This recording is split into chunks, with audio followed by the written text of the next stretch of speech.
Tintoretto, the furious hand of Venice. Born Jacopo Robusti, nicknamed for his dark brushwork, he became one of the city's most restless painters, racing to capture motion, light, and drama on vast canvases. His compositions throw figures into diagonals, plunging perspectives in luminous chiaroscuro that seem to flicker like candlelight in a storm. He could be intimate, a portrait that pins a character on the canvas, and cathedral-sized, filling a hall with angels and saints that appear to breathe.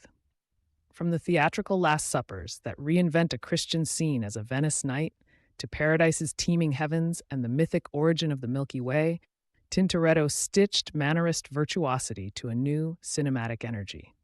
He was a showman and a craftsman, a busy workshop, a restless imagination, and a stubborn rivalry with the old school. When you look at one of his works, you are looking at motion frozen mid-gesture, light caught mid-flight. It's bold, sometimes messy, but always alive, like Venice itself in paint. Before we dive in, don't forget to like and subscribe.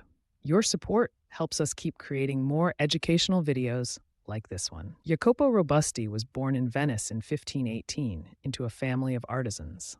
Legend says his father scolded him for imitating Titian, the dominant Venetian master, and the young Jacopo answered by painting faster and darker, earning him the nickname Tintoretto, Little Dyer, from the family trade.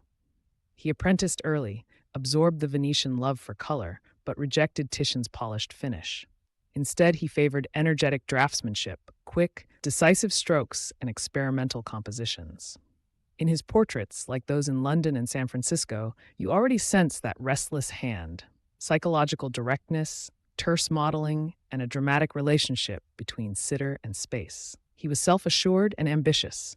His early commissions soon grew into public competitions and large-scale religious panels that made his name across Italy. Tintoretto's breakthrough came with a scene that reads like a stage play, the miracle of St. Mark freeing the slave.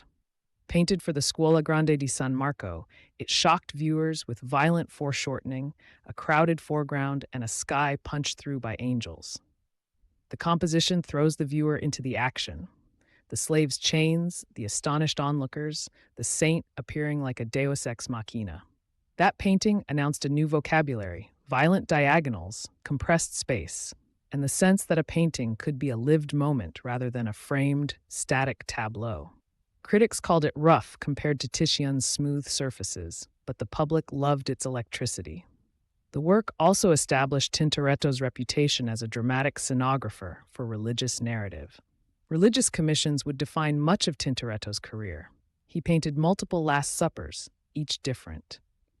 In the small chapel at San Marcuola in San Giorgio Maggiore, and most famously for the Scuola Grande di San Rocco, his Last Suppers recast the familiar gospel tableau as theatrical nocturnes. Rather than a calm procession of apostles, Tintoretto floods the scene with servants, glowing divine light from above, and dynamic diagonals that push the viewer into the room. His resurrection paintings share that momentum. Christ seems to surge out of darkness, the composition built to suggest motion through shadow. These church-scale works demanded speed and a powerful imagination. Tintoretto delivered both, often filling sacristies and confraternity halls with canvases that still astonish today. If you want to see Tintoretto's heaven, you look to Paradise, his enormous altarpiece for the Doge's palace. It's a thicket of angels and saints, a vertical surge of figures that climb towards a blazing top. The painting was controversial for its scale and density. Critics debated the chaos of its multitude. Yet the effect is intentional. Tintoretto preferred the impression of motion and of heavenly tumult to serene order. In the Paradise series, you can also study his use of detail, small figures rendered with confident, sometimes abbreviated strokes, and the theatrical way he scatters light across fabric, skin, and clouds. He turns the celestial into a crowd scene, Venetian and immediate, a divine pageant painted at human scale. Tintoretto was no one-trick devotional painter. He moved into myth and secular narratives with equal daring. The origin of the Milky Way shows his taste for the spectacular, gods, putti, and a cosmic birth rendered with a painterly urgency that feels modern. His Susanna and the elders and Joseph and Potiphar's wife reveal a fascination with erotic drama, costume, and theatrical gestures. These secular works allowed him to paint flesh and fabric with freedom. to experiment with exotic fabrics, twisted poses, and decorative patterning, feeding back into his religious compositions and portraits. Whether mythic or biblical, Tintoretto made narrative feel immediate and urgent. Alongside altarpieces, Tintoretto painted portraits for Venice's elite, senators, procurators, admirals.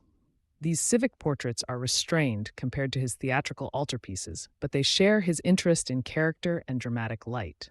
Look at the portraits of Venetian senators and of collectors, a narrow palette, incisive eyes, the sitter caught in three-quarter pose with a window or landscape behind.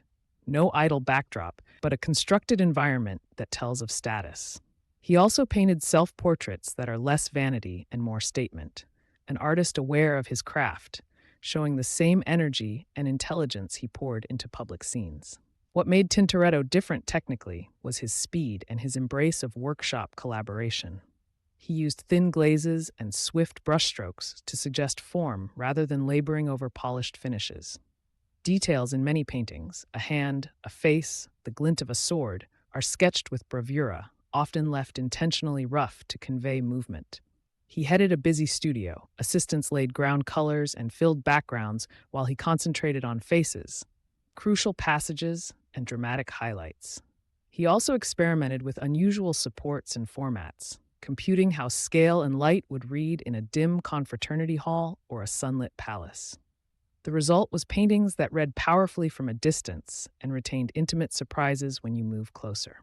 Tintoretto was famously combative. He sparred with Titian's followers and with conservative patrons who wanted smoother finishes. Stories survive that he once painted an entire altarpiece in a single night to beat rivals, perhaps apocryphal, but the myth captures his reputation for speed.